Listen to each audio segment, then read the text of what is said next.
America అధ్యక్ష ఎన్నికల్లో ఒకవేళ ఏదైనా జరిగి తాను ఓడిపోతే దేశం విడిచి వెనిజులాకు వెళ్లిపోతానని రిపబ్లికన్ పార్టీ అధ్యక్ష అభ్యర్థి డొనాల్డ్ ట్రంప్ అన్నారు. అమెరికా కంటే అదే సురక్షితమైన ప్రాంతమని సంచలన వ్యాఖ్యలు చేశారు. ప్రముఖ బిలియనేరు ఎలాన్ మస్క్ కు ఎక్స్ వేదికగా ట్రంప్ ఇంటర్వ్యూ ఇచ్చారు. తాను అధికారంలోకి వస్తే అక్రమ వలసలను అడ్డుకోవడమే లక్ష్యంగా పనిచేస్తానని తెలిపారు. అమెరికా చరిత్రలో ఇప్పటి వరకు జరగనన్ని బహిష్కరణలు తాను అధ్యక్షుడిగా బాధ్యతలు చేపట్టిన తర్వాత జరుగుతాయని హెచ్చరించారు.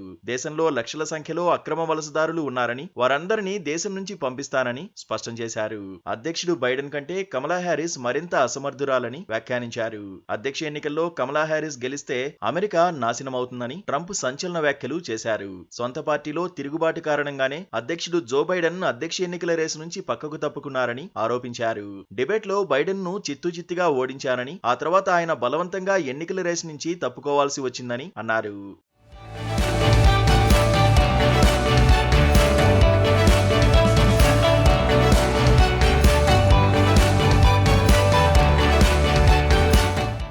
ప్రస్తుతం మనకు అధ్యక్షుడు ఉన్నా లేనట్లేనని, కమలా హ్యారిస్ వస్తే పరిస్థితి మరింత దారుణంగా ఉంటుందని ట్రంప్ విమర్శించారు.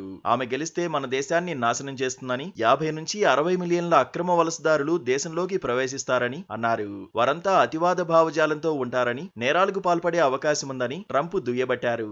తాను అధికారంలోకి వస్తే అమెరికన్ల కలలను నెరవేరుస్తానని, ఉద్యోగాలను సృష్టిస్తానని భరోసా ఇచ్చారు. అయితే డెమోక్రటిక్ పార్టీ తరఫున అధ్యక్ష పదవికి పోటీ చేస్తున్న ఉపాధ్యక్షురాలు కమలా హ్యారిస్ ను కూడా మస్క్ ఇంటర్వ్యూకు ఆహ్వానించారు. కానీ మస్క్ ఆహ్వానంపై కమలా హ్యారిస్ నుంచి ఎటువంటి స్పందన లేదు. అయితే సోమవారం డొనాల్డ్ ట్రంప్ ను మస్క్ ఇంటర్వ్యూ చేయడంపై కమలా హ్యారిస్ బృందం స్పందించింది. ఏదేమైనా దీనివల్ల ట్రంప్ అతివాద, ప్రమాదకరమైన ఆలోచనలు తెలిసాయని పేర్కొంది. మధ్యతరగతి ప్రజల జీవితాలను అమ్మకానికి పెట్టే మస్క్ వంటి బిలియనీర్ల అభివృద్ధి కోసం ఆయన పనిచేస్తున్నారని విమర్శించింది. ఈ ఇంటర్వ్యూ ద్వారా మస్క్ అమెరికా ప్రజాస్వామ్యాన్ని నియంత్రించడానికి ప్రయత్నిస్తున్నారని ఆరోపించింది.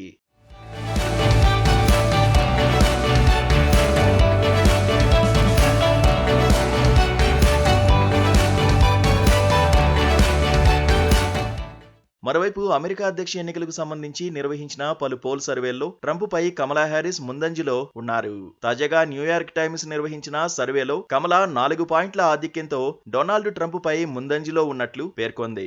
ఆగస్టు 5, 9 మధ్య నిర్వహించిన ఈ సర్వేలో 3 రాష్ట్రాల్లో ట్రంప్ కు 46% మద్దతు, కమలాకు 50% మద్దతున్నట్లు తెలిపింది. ఇటీవల ప్రముఖ వార్తా సంస్థ నిర్వహించిన పోల్ సర్వేలో సైతం ట్రంప్ కంటే కమలా హ్యారిస్ ఆధిక్యంలో ఉన్నట్లు వెల్లడించింది. ఈ క్రమంలోనే ఆమెకు విరాళాలు సైతం భారీగా వచ్చాయి. అయితే నవంబర్ 5న అమెరికా అధ్యక్ష ఎన్నికలు జరగనుండగా అభ్యర్థుల ప్రచారాలు ఊపందుకున్నాయి. ఇటీవలే కమలాతో డిబేట్ కు సిద్ధమేనని డొనాల్డ్ ట్రంప్ ప్రకటించారు. ఈ డిబేట్ వచ్చే నెల 10న జరగనుందని ఓ వార్తా సంస్థ తెలిపింది.